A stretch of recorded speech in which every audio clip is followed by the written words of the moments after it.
Okay, let's go. नमस्कार मित्रों, मैं पवन कुमार मिश्रा फिर एक बार पुनः आप लोगों की सेवा में हाजिर हूं। जैसा कि आज मैं मुगल शासकों को याद करने की कुछ ट्रिक लेकर के आया हूं। मित्रों, इसका एडवांटेज बता देता हूं कि ये मुगल शासक हर एग्जाम में, रेलवे का एग्जाम आप दे लीजिए, बैंकिंग का दीजिए, एसएससी का दीजिए, यहाँ तक कि मैंने समीक्षा अधिकारी का एग्जाम दिया है। इसी 2024 वाले पेपर में जो फरवरी में हुआ था, वहां पर भी 4 मुगल शासकों को दे दिया गया था और कहा था इनको क्रम से लगाइए। तो अक्सर ऐसे क्वेश्चन पूछ ले जाते हैं, तो आज उसको लेकर के मैं आया हूं और आप देखिएगा, आप कभी भूलेंगे नहीं। तो इनकी पहले ट्रिक है, जो है वो ट्रिक मैं लिख देता हूं। ट्रिक है भाजपा। ये जो भाजपा है, बीजेपी तो आपको याद ही रहेगी भाजपा, तो इस भाजपा को पा की जगह पर सा कर लीजिएगा, बस यस कर लीजिएगा, भाजसा, बस इतना हो गया। उसके बाद आएगा बजा एफएम, भाजसा, भाजपा वाले बजाओ एफएम, बजा एफएम, अहमद आलम, अहमद आलम साहब, अहमद आलम साहब, ऐसे कर लेना, याद हो जाएगा। हिंदी इंग्लिश मिक्स रहेगी। भाजसा बजा एफएम अहमद आलम साहब, भाजसा बजा एफएम, भाजपा वालों बजाओ एफएम अहमद और आलम साहब के साथ में। ठीक है, तो देखते हैं इसमें क्या क्या आएगा। बी से तो मित्रों बाबर हो जाएगा। आप सभी जानते हैं कि मुगल वंश का संस्थापक था। 1526 में इब्राहिम लोदी को, दिल्ली के सुल्तान इब्राहिम लोदी को परास्त करके और बाबर अपनी पहली हुकूमत मुगल की स्थापना करते हैं। और उसके बाद इनके एच से आ जाएंगे हुमायूं, बाबर के पुत्र थे। फिर ए से हुमायूं के बाद में बीच में 1530 से लेकर के 1545 तक के बीच में शेरशाह सूरी आ जाता है। उसका शासन होता है सूरी वंश का। लेकिन उसके बाद फिर हुमायूं आते हैं, तो और हुमायूं के बाद में फिर ए से अकबर आ जाते हैं, जो अकबर महान कहलाता है, ग्रेट कहलाता है, किंग अकबर। और फिर उनका पुत्र, अकबर का पुत्र जी से जहांगीर, जहांगीर के पुत्र इनके शाहजहां, जिन्होंने ताजमहल वगैरह, लाल किला बनवाया, आप सभी जानते होंगे। और ए फॉर औरंगजेब। ये वो 6 मुगल शासक हैं, टोटल 15 हैं। तो ये 6 वो हैं कि जो महान थे। इनके बाद में उत्तर मुगल कालीन सम्राटों का नाम आएगा।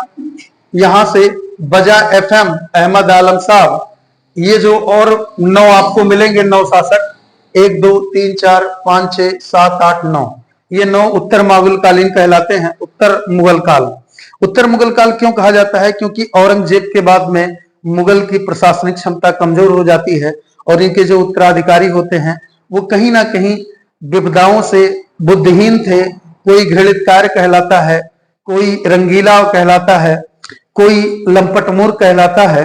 तो इस तरीके से मुगल शासक का अंत होने लगता है और अंग्रेजों का कब्जा स्थापित होने लगता है। क्योंकि औरंगजेब के बाद में बड़ी प्रॉब्लम आई कि सारे शासक अयोग्य थे, पहली चीज। दूसरी प्रॉब्लम ये थी कि अंग्रेजों के कठपुतली बन चुके थे, अपने भाइयों को मार करके कहीं ना कहीं, किसी ना किसी का साथ लेकर के, और अपने भाइयों को मारकर कोई सत्ता हासिल करना चाहता था। और तीसरी चीज ये थे कि इन लोगों ने, मुगल शासक का अंत इसलिए होता है क्योंकि इन लोगों ने कभी भी अर्थ को मजबूत करने की, देखो मित्रों एक बात होती है, इकोनॉमी से ही पावर बनती है। कोई भी देश बिना इकोनॉमी के शक्तिशाली कभी नहीं बन सकता, साम्राज्य कभी नहीं बन सकता है, वो कहीं ना कहीं फेल हो ही जाएगा। और इन लोगों ने, इनके बाद से जितने भी उत्तर मुगल कालीन सम्राट आएंगे 9, इन सब ने अपने उस पर ध्यान नहीं दिया, अपने इकोनॉमिक पर, अपने राज्य पर, अपने राज्य को सुदृढ़ बनाने में। तो इन 6 को याद कीजिएगा। उसके बाद बजा एफएम अहमद आलम साहब की ट्रिक मैं बताता हूं। तो बजा एफएम से बा से हो जाएगा बहादुर शाह, बहादुर शाह फर्स्ट। जा से हो जाएगा जहांदार शाह।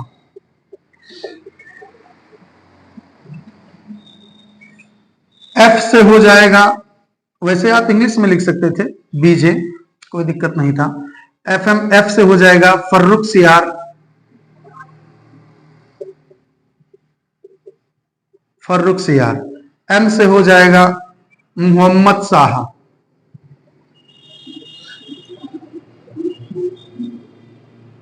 अहमद आ गए तो अहमद से हो ही जाएगा अहमद शाह, अहमद शाह। और आलमगीर, जब आलम साहब आएंगे, शायद इसलिए नाम ले रहा हूं, आलमगीर।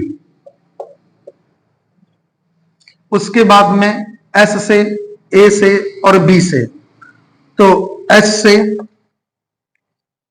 A से यह याद हो गया होगा, बहादुर शाह प्रथम, जहांगीर, फर्रुख सियार, मोहम्मद शाह, फिर अहमद शाह, फिर आलमगीर। और अगर इनको यस से बात करूं तो S से आ जाते हैं शाह आलम,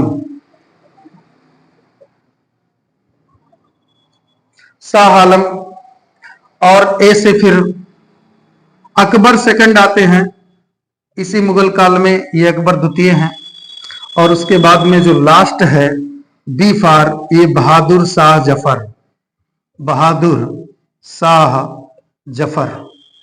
जब 1857 की क्रांति में, अब देख लीजिए, बहादुर शाह प्रथम को तो रंगीला बादशाह कहा जाता था, जहांगीर शाह को जो है लंपट मूर्ख कहा जाता था, फर्रुख सियार को घृणित कायर इतिहासकारों ने कहा है। तो ये बहादुर शाह जफर की एक कहानी है कि जब लाल किले से अंग्रेज लोग इन्हें निकालते हैं और उसके बाद अपने कारावास में लेकर के जाते हैं, तो एक अंग्रेज था, उसने एक कहानी, एक शायर, ये बहुत बड़े शायर भी थे, तो अंग्रेज ने शायरी कही बहादुर शाह जफर से कि दम दमे में दम नहीं अब खैर मांगो जान की, दम दमे में दम नहीं अब खैर मांगो जान की, ए जफर ठंडी हुई शमशीर हिंदुस्तान की। अंग्रेज कहता है कि दम दमा का मतलब वह अस्त्र शस्त्र का कारखाना, कि दम दमे में दम नहीं, अब तुम्हारे अस्त्र शस्त्रों में दम नहीं है, खैर मांगो जान की, और अब मैं चाहूं तो तुम्हें मार सकता हूं। ए जफर ठंडी हुई, ए जफर तुम्हारे इस, ए जफर ठंडी हुई शमशीर हिंदुस्तान की, यानी शमशीर मतलब मिट्टी, यहाँ का जो खून है उसमें जो उबाल था वो ठंडी पड़ चुकी है। उस अंग्रेज की बात सुनते हुए हथकड़ियों में जकड़ा हुआ है बहादुर शाह जफर तुरंत कहता है कि बागियों में दम, बागियों में जब तलक है बू मेरे ईमान की, बागियों में जब तलक है बू मेरे ईमान की, तख्ते लंदन तक चलेगी तेग हिंदुस्तान की। तो मित्रों, इस प्रकार बहादुर शाह जफर अंतिम शायरी कहता है और उसके बाद फिर इसे कारावास दे दिया जाता है और अंत में रंगून में इनकी मृत्यु हो जाती है। तो आज इसी ट्रिक के साथ बस एक छोटा सा वीडियो मैं आपके लिए पेश किया। अगले टॉपिक पर फिर मिलूंगा।